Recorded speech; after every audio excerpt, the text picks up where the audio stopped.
নমস্কার বন্ধুরা, আসছে নতুন ধারাবাহিক কুমকুম। হ্যাঁ বন্ধুরা, আমি তোমাদেরকে বলেছিলাম ইতিমধ্যে আমরা কুমকুম সিরিয়ালের প্রোমোটা দেখতে পারবো। অবশেষে আজকে প্রোমোটা দেখানো হলো। আমরা সেই প্রোমোতে দেখতে পেলাম যে ছেলেটির গাড়িটা খারাপ হয়ে গেছে। অন্যদিক থেকে গ্রামের লোকরা এসে বলছে এখানে কোনো গাড়ি পাবেন না, আপনি এটাই উঠে পড়ুন, আমি সামনের বাজারে লাবিয়ে দেবো, কথা বলে। এবং তখন ছেলেটা যে উঠে পড়ে, অন্যদিক থেকে আর একটা মেয়ে বলে কাকু দাঁড়াও, আমি তোমার গাড়িতে যাব, কথা বলে দৌড়াতে যায়। তখন মেয়েটার হাত থেকে ব্যাগটা পড়ে যায় এবং তারপরে সব জুতোগুলো পড়ে যায়। তারপর জুতোগুলো কুড়িয়ে নিয়ে এসে আবার ওই ভ্যানে ওঠে এবং দুজন মিলে একসাথে যেতে থাকে। এবং তারপরে তখন পাড়ার বউরা বলে মেয়েটার হাতের কাজ খুব সুন্দর, কিন্তু মেয়েটার ভাগ্যটাই খারাপ, আগে স্বামীটা মরে গেল, এখন নিজে সংসার চালায়, কথা বলতে থাকে।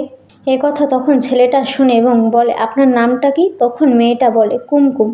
কথা শুনে ছেলেটা অবাক হয়ে যায় এবং অন্যদিক থেকে আবার ছেলেটার বাড়ি থেকে ফোন আসে এবং বলে তুই তাড়াতাড়ি চলে আয় বাড়িতে, এখানে একটি অফিসের কাছে ঝামেলা হচ্ছে, কথা বলে। তখন অন্যদিক থেকে মেয়েটা বলে পুরনো জিনিস কোনোদিন বিক্রি করতে নেই, কথা বলতে থাকে। তারপরে আবার ভ্যানটা লাবিয়ে দেয় বাজারে, মেয়েটা লেবে যায়। তখন ছেলেটি দৌড়ে এসে বলে আপনার নামটা যেন কি, আমি ভুলে গেলাম, কথা বলতে থাকে। তখন মেয়েটি বলে পুরনো জিনিস সামলাতে শিখতে হয়, কথা বলছে। তাহলে বন্ধুরা, কুমকুম সিরিয়াল আসছে নতুন ধারাবাহিক। তোমাদের কুমকুম সিরিয়ালের নতুন প্রোমোটা কেমন লাগলো তা কমেন্ট করে জানাও। ধন্যবাদ সবাই।